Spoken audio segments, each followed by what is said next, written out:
Yeah, and speaking of warmongers, why don't we stir the pot a little bit and discuss Tulsi Gabbard throwing her hat into the ring, running for the Oh, yeah. nomination of the Democratic Party in 2020. Interestingly, another person who was considered for Trump's cabinet. She actually went to the White House Right. and was interviewed by Trump for a Department of Defense position. And possibly it was rumored that she was going to be the ambassador to the UN instead of Nikki Haley. But it could have been some other DOD position or something like that. But and all the articles at the time were like, oh my God, like we thought there was going to be no Democrats at all in Trump's administration. And it's possible that there will be one Democrat in Trump's administration. And so I think maybe there's a reason why she was the only Democrat considered to be part of Trump's, not just his administration, but his war cabinet. Yeah, I mean, keep in mind, she's more of an opportunist than anything else, which is something I think she has in common with Trump. But she currently, as we speak, is a major in 2004 in the Hawaii National Guard. And she wears that on her sleeve pretty readily. Now, if you're a field grade officer, that's usually kind of a crossing point where, as I like to say, you're kind of assimilated into the mothership. So that's a little bit disturbing. But in terms of her policy agenda, I mean, yes, it's great that she opposes intervention in Syria and Iraq and other places, but she has a history of being a blatant Islamophobe. And while she, rightly does oppose intervention in the Middle East, given her ties to the BJP and Modi, I wouldn't be surprised if she supported the ethnic cleansing of Muslims in, the Indian subcontinent or something along those lines. But beyond this, I think it's quite clear that Bernie Sanders is the only logical choice for the Democrats to endorse in 2020. Now, again, Bernie Sanders himself, in electoral politics in general, is just one tactic in a larger field of struggle. And Bernie Sanders is the compromise candidate for the left.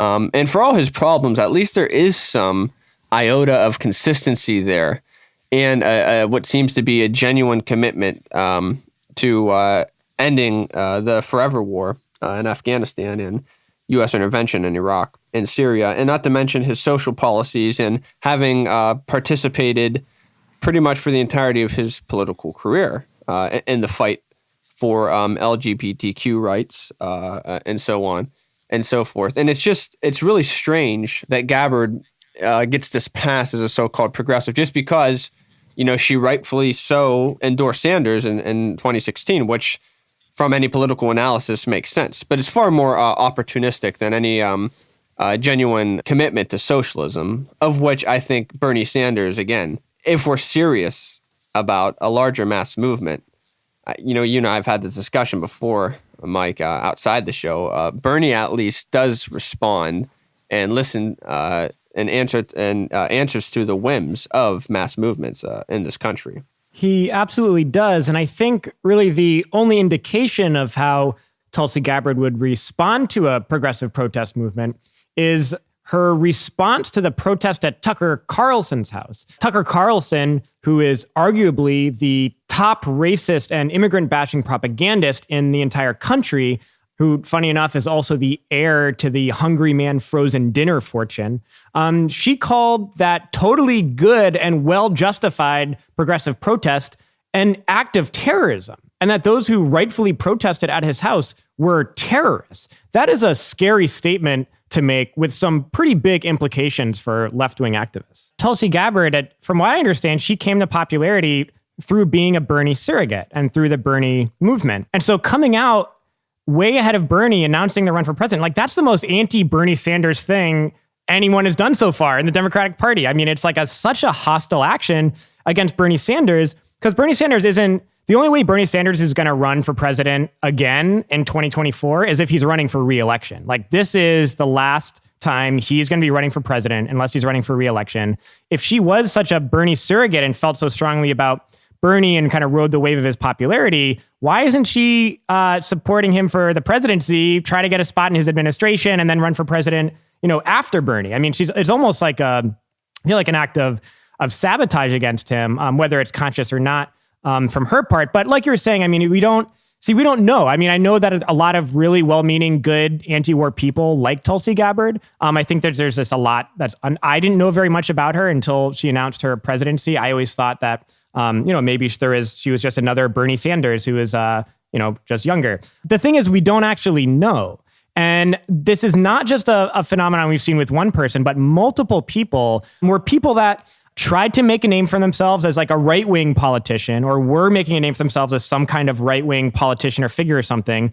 And that didn't totally work out. But when this new movement happened, when this new social phenomenon of Bernie Sanders happened, they all of a sudden adapted to this mass popular movement. But the thing is that it hasn't been long enough to know if that's real or not. Is that person going to switch again? Yeah. Are they really that person? Like, it's really been like 3 years. I mean, 3 years ago, Tulsi Gabbard was talking about why torture is important. I mean, this is like in 2015. This is like after Abu Ghraib, waterboarding scandal. I mean, and she wasn't just talking about like torture like stress positions and stuff. She was talking about torture like forced rectal feeding and waterboarding. She was saying that these things were important. And so people say it was 3 years ago. I don't know if she's ever actually disavowed them. I'm pretty sure she hasn't.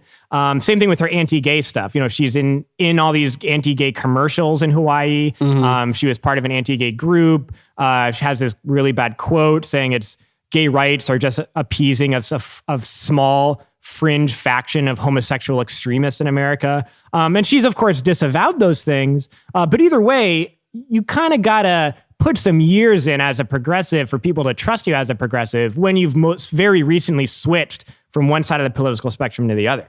Yeah. And again, she's a major, and her branch is military police. And from my cursory research thus far, I've never seen her articulate any opposition to that particular branch of the service, nor the military at large. So it's kind of a contradiction from my standpoint in opposing, rightfully so, intervention in Iraq and Afghanistan and so on, and yet still maintaining her status as a field grade officer in the military, where I think if there was a genuine anti-war commitment, I mean, again, what does it say about you if you're a field grade officer? I mean, even if she's in the National Guard, if you're activated and deployed overseas, you still ultimately answer to, the president, Donald Trump, in this case, because you're on active duty status. So it's just, I think, an example of political opportunism, not too different from, Elizabeth Warren, capitalist to my bones, Elizabeth Warren, as she said before. And in terms of, like you said, the actual policy agenda there, we don't know how easily she could flip given the political opposition she might face. And when I think of someone who could genuinely oppose Trump in 2020, I just think she would get pretty easily steamrolled by Trump and his coalition. It's funny. I was wondering when I saw that she was still in the army. I was like, she's still in the army? I was like, why would that be? Because I'm pretty sure if you get like elected to office, you get an option. The army will be like, hey, you can, get out since you're like a public servant now, and like you won't get sent to war as you're serving in Congress. But I'm guessing she wants to stay in because she wants to get to higher ranks in the officer corps. I mean, I don't think she's like wants to be a major forever and just sometimes, serve overseas or something. I feel like she's in because she's going for the upper ranks. Well, see, Tulsi Gabbard is enamored with power. And when you're a military officer, you have power. And as you climb the ranks, you gain more power. Much like if you're an elected official, as you get elected to higher positions of office, you gain more power. But after Trump was elected, one of the most disturbing things I think we all can observe was the phenomenon of certain people hoping for a military coup of sorts to remove Trump from office. And so the way that militarism has just taken such a foothold inside people's minds, and Gabbard, for me, represents another example of this. I think it is a major conflict of interest to have someone who would be in that high of an elected position of power to also be a field grade officer. Because if you're vying for that much authority and that much ability to influence that many people, I don't think your loyalty lies with the people at all, but it lies within your own desire to maintain that status of power. And I gotta say, the reason I don't trust her and the reason she rubs me the wrong way is because she's been to Iraq twice and expresses no sympathy towards the Iraqi people. I know our listeners who have deployed, you have felt some level of guilt or sympathy for the lives that are in ruin from the US war on them. And your anti-war feelings have something to do with that, with not wanting to continue to hurt the people we hurt. But Tulsi specifically omits this. She never mentions the civilian toll. And she's seen it firsthand. Like even on the House floor with one of her anti-intervention bills that she's known for. She said something to the effect of, since 9/11, regime change wars have taken a terrible toll on soldiers, on veterans, and in our communities here at home. She specifically omits the more than 1 million innocent people dead from US violence since 9/11. Like when she's talking about supporting torture, she's not some pampered rich politician talking about it. I know she's seen it firsthand. She's seen detainees mistreated. It makes it so much worse. For me, someone who is so utterly horrified by that, I have a hard time believing she's genuine when she also saw what a nightmare we posed on the Iraqi people, yet it's only a great tragedy because it was so hard on Americans. Like, that's what you call promoting chauvinism instead of solidarity and humanity, for that matter. I guess the last thing I want to say with regards to her, towards the latter part of my time in IBOLC, it was announced that you could be openly transgender in the military. Mm-hmm. And I remember we had a particularly regressive and reactionary company commander in that training company. And he had to give us this announcement close to graduation. And the way he delivered it, he was just kind of, reading slides that say you need to respect someone's gender, if they're non-conforming, and so on, and how they identify. But the way he was delivering it was in such a fashion that it was kind of a wink, wink, nudge, nudge, and eliciting laughter from the majority, male crowd of, future infantry officers. And when I hear Gabbard talking about being so progressive now and being so astute in terms of, moving society forward and listening to the needs of the people, it kind of reminds me of that whole wink, wink, nudge, nudge that company commander was exhibiting. And I think we need to be very critical and very aware of the manner in which someone such as her and others are going to claim to be fighting for the needs of the people and for a more emancipated society when actually they're just employing that rhetoric to consolidate their own power that they've been vying after for quite some time now. Yeah, and the thing that I don't understand, and the same goes for Trump. I mean, with her and with Trump, they've both somehow earned this label of being anti-interventionist simply because they oppose regime change in Syria. And they said the invasion of Iraq was a mistake. That's it. I mean, they're not even against war in Syria. They're just, right. Trump maybe not so much, but Tulsi Gabbard saying she doesn't think we should overthrow Assad. That's not anti-interventionist. She actually, when Obama was president, she was attacking Obama for not bombing Syria before Obama had started bombing Syria. She wants war in Syria. She just doesn't want to waste good American blood fighting there. She just wants to bomb them. Yeah. And just because you're anti-intervention in literally one country out of the fucking 150 countries where the U.S. has troops or is sanctioning or is intervening in some covert ways, overt ways, all of that stuff. It's like, you can't be an interventionist unless you oppose U.S. intervention, not just if you oppose one particular war. And even her opposition to the Iraq war, right? She's not against the Iraq war because it was a crime to invade a sovereign nation and fucking kill a bunch of their people, right. Just so Halliburton could make some money and the oil companies could make some money and we can denationalize their oil. She said she opposed the Iraq war because there was not a clearly defined parameters for victory, right? It was just managed. It was just that liberal argument. It was so poorly managed and conceived. It was a mistake in terms of resources and things like that. Right. I mean, this is, as Noam Chomsky once said, this is, the Nazi officers arguing over if Hitler's strategic plans were effective or not.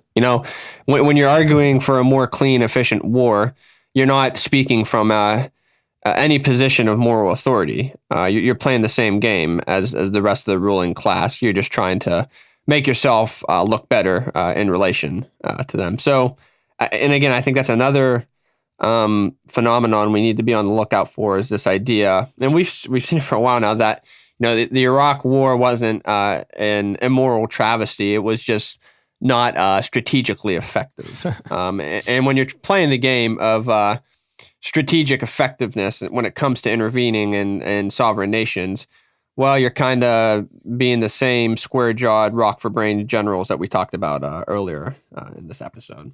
And when Trump in 2017 brought out his legislation imposing terrible sanctions on the populations of Iran, Korea, and Russia, Tulsi supported it. And in fact, she surprised many who were looking to her as one of the few votes in Congress that was against regime change and against intervention. But Tulsi supported it. Bernie Sanders, I think, was the only Democratic vote against it.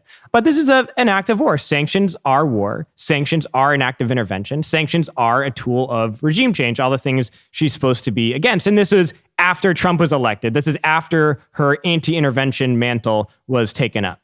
And even her recent statements on war, from a survey, a congressional survey she took, she said, quote, "We've learned from the wars in Afghanistan and Iraq that the best way to defeat the terrorists is through strategically placed small quick strike special forces and drones, like the strategy that took out Osama bin Laden." So drone warfare, more special operations. That sounds to me like she just has Obama's foreign policy when it comes to secret shadow dirty wars with a massive amount of drone strikes that kill mostly civilians and non-combatants, and the deployment of special forces illegally occupying so many parts of the globe. And from her own website, her own campaign, Tulsi 2020 website that's up right now, she says, quote, "By working with local partners on the ground, providing advice and air support, i.e. bombing, along with special forces teams who can launch quick strike missions, we can overwhelm ISIS, Al-Qaeda,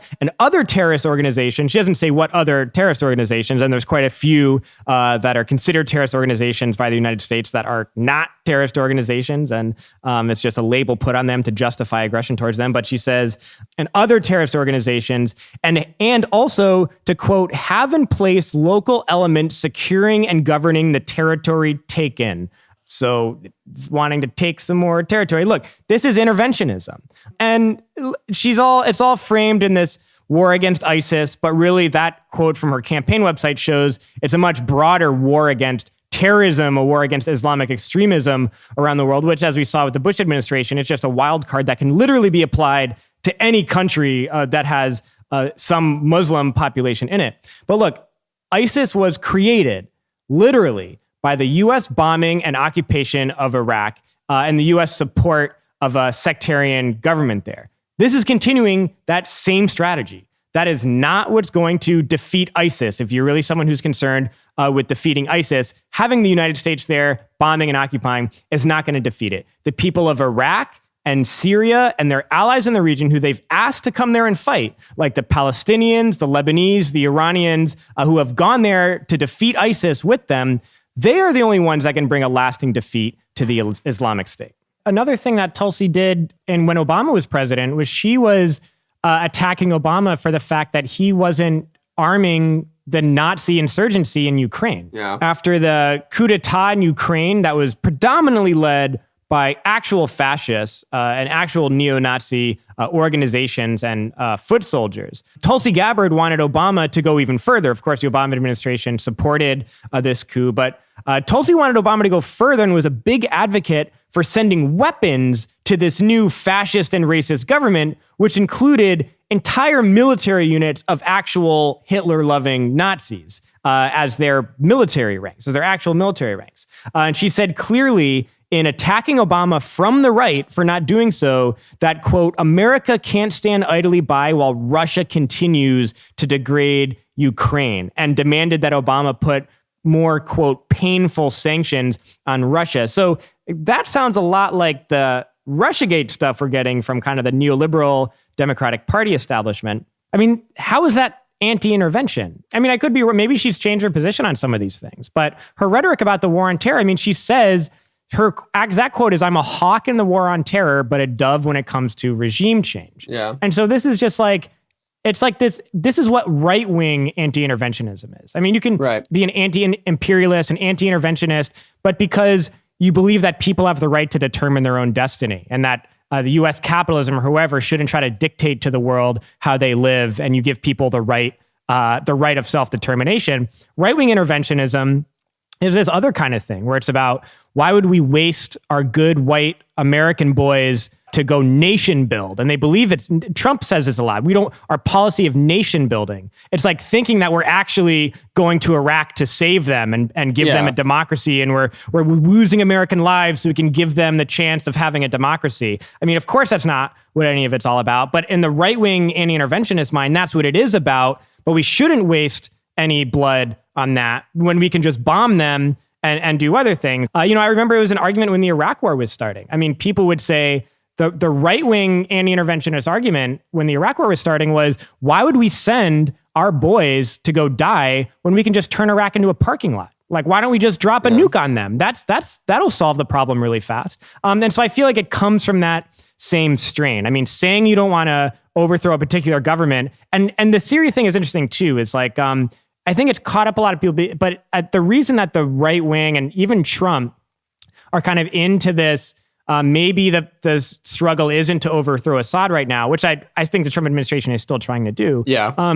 I think that a lot of it has to do with the fact that the Assad government is a secular government with like a Christian majority that's fighting a Muslim insurgency. And so I think that dynamic has a lot to do with the right, the anti-war right kind of being against regime change in Syria. It's actually like an Islamophobic thing more than it is like you don't believe in regime change, because they're totally fine with regime change in Venezuela or other places. Yeah, well, I mean, part of the specific form of Islamophobia you see in the U.S. is a complete ignorance when it comes to the different strains of Islam, particularly on the macro, Sunni and Shia Islam. And of course, Assad and the sect he comes from and his family, the Alawite version, which is kind of like an offshoot of Shia Islam, they're part of the regime, the ruling authorities in Syria. And Syria itself is majority Sunni country, much like in Iraq, Maliki was Sunni, and Iraq's a majority Shia country. At the end of the day, it doesn't really matter because for years, like you said, it was a secular regime, and there wasn't the sectarian divide that we observe currently. That really was stoked to the level that it is now with the invasion of Iraq in 2003, and then the spillover that happens in Syria, and the U.S. and the Western powers tap in to this confessional politics in a similar way that the French did when they occupied Syria and Lebanon from 1925 to 1945, as well as when the British occupied Iraq. The point being is that there's zero instance of the Trump administration in terms of supporting Syria. There's zero instance of them actually caring about the welfare of the Syrian people. They would love nothing more than to remove Assad from the presidency and plunge the country into even more chaos. I say this because much like the Russophobia in terms of linking Putin and Trump together is complete nonsense, Gabbard and Assad, again, the opposition shouldn't be articulated as, hey, Tulsi Gabbard supports Assad. No, it's a good thing she doesn't want to intervene there, but it's coming from a place of profound inauthenticity. What Gabbard wants there is a clean war and a clean, efficient war that could be executed in such a way that it gives the U.S. A victory. And Trump and his office is the same way. They are not anti-interventionists by any means. They don't give one care whatsoever about the history of Syria and its formation as a nation state in opposition to French colonialism and the various political struggles over the year there. All they care about is how it's going to benefit the U.S. Hegemony in the region and how that will further consolidate their power. So I think, again, history is the fruit of power, as I said before, and we need to make sure we understand the historical context as well when it comes to figures like Gabbard supporting Modi, opposing intervention in certain areas, but being virulently Islamophobic and supporting torture, and figures like Trump, who, he might not be as explicitly or as effectively a warmonger, but his administration would love nothing more than to destabilize the Middle East further than the U.S. Already has, whether under Bush or Obama.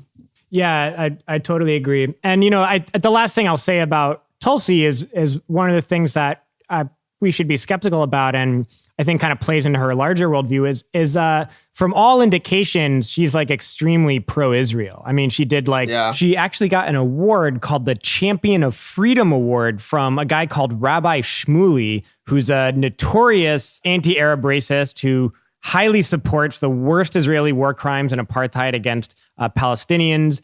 We know she's close to Sheldon Adelson, who's the biggest funder of the GOP, who's a super pro-Israel and anti-Iran war hawk. In 2015, she was a featured speaker at a summit for a group called Christians United for Israel, where she was one of like 5 speakers, where the other 4 speakers were Benjamin Netanyahu, Ted Cruz, Rick Santorum, and Mike Huckabee. That's an odd bunch to be affiliated with. Maybe she doesn't share their views exactly, but there's probably a reason she was given awards by them and speaking at their big events. But maybe it has something to do with the fact that, these events were in 2015. Maybe it has something to do with the fact that in 2014, she wasn't just a signer on these congressional resolutions, but co-sponsor. She introduced and helped write herself 2 congressional resolutions that were meant to cover up Israeli war crimes in Gaza during their genocidal bombing campaign that was really a massacre that killed thousands of innocent people, and in particular, over 500 children killed by Israeli bombs in that war, where almost 0 Israeli civilians died, that so-called war. That's really a massacre. Her resolution that she co-authored and co-sponsored literally blames the civilian victims for their own deaths, saying that, regurgitating this fake story about everyone there, all the civilian deaths being human shields. I might add that at the same time, Bernie Sanders was out in the media condemning how Israel's response was disproportionate and, really even said that it was killing many thousands of innocent people, which was quite different than what Tulsi was saying at the time. She may have been in those circles too, because that same year in 2015, she went on Bill Maher, another anti-Muslim bigot who has a show on HBO. And she went on Bill Maher to talk about how, quote, crazy it was that Democrats wouldn't say the words Islamic extremism because she said, quote, how can we defeat our enemies if we don't know how to identify them? And she was mad at Obama and the entire Democratic Party for refusing to say Islamic extremism, which was a tactic that they had adopted for what I was talking about earlier with Obama going to the Middle East and saying we're not at war with Islam, this kind of attempt to repair the damage of the Bush administration. So it wasn't genuine from the Democratic Party, but Tulsi was insistent that we needed to say Islamic extremism because that's who our enemies are around the world, which is showing that she really was reiterating this idea that we need to be engaged in a massive and endless and really obscene war on terror in many parts of the globe. Or it could be that in 2015, she fought Obama on the Iran deal, which of course is very important to Israel and other war hawks in the United States. She eventually voted for the Iran deal, but she put out a statement when she voted for it and said, I'm only voting for it not because I think it's good, but because I think the only 2 alternatives are worse than this deal. And this is what she lists as the only 2 alternatives is number 1, taking more time to negotiate, but in that time, Iran would likely move full speed to develop a nuclear weapon. And then the other alternative was to attack Iran immediately. And she thought that that was a bad alternative compared to accepting this deal at the moment, which she fought Obama on and opposed during because she thought it wasn't strong enough on Iran, but figured that having the deal now and then just continuing other aspects of regime change and ways to fight the Islamic extremist government of Iran were better than the only other 2 choices, which was to negotiate longer while Iran stalled to develop a nuke, or to just immediately attack Iran now. There was no alternative of just letting Iran be Iran. I think the fact that Tulsi Gabbard condemned Israel's shooting of Palestinians at the border has kind of washed a lot of that away, which from everything I've seen has just been one tweet where she said Israel should stop using live ammunition at the border, which is just like what all the liberal Zionists were saying on people that do support the takeover of Palestine and who do support apartheid and all of that. they still thought it was tactically bad for Israel to be using live ammunition on like children and people in wheelchairs and stuff. But I feel like that fact alone, that she said that, has made a large numbers of people overlook the fact that I think she's just not talking about Israel a lot right now because she doesn't want to really say what she thinks about it now because she knows it might alienate some people that are her supporters at the moment. Yeah. But I'm interested to see as the election goes on when she starts being asked those questions. And so I think that's reason enough to be skeptical and to not throw your lot in with her now, because she very soon, once the debate stage starts and all that, she could start saying some things that really come into conflict with your anti-interventionist beliefs. Yeah. Well, and again, like, what's the conceit of that tweet that she mentioned there with regard to live intervention? The conceit is that, they should use rubber bullets, which can still horrifically injure and maim people, which has happened at the border in Palestine. Also, again, it's not articulating any moral or political opposition to Israel as a colonialist settler state. It's opposition to the tactics and the methods, but it's saying that, from her perspective, that she thinks Israel is justified in having a border, and it's justified in colonizing Palestine, in creating more settlements and ethnically cleansing the Palestinians. But there's no aspect of Tulsi Gabbard that actually supports Palestinian statehood and Palestinian liberation in the Middle East. And I know that for a lot of these foreign policy points, we could say the same about Bernie. I think it's totally correct to push Bernie from the left on foreign policy where he is wrong.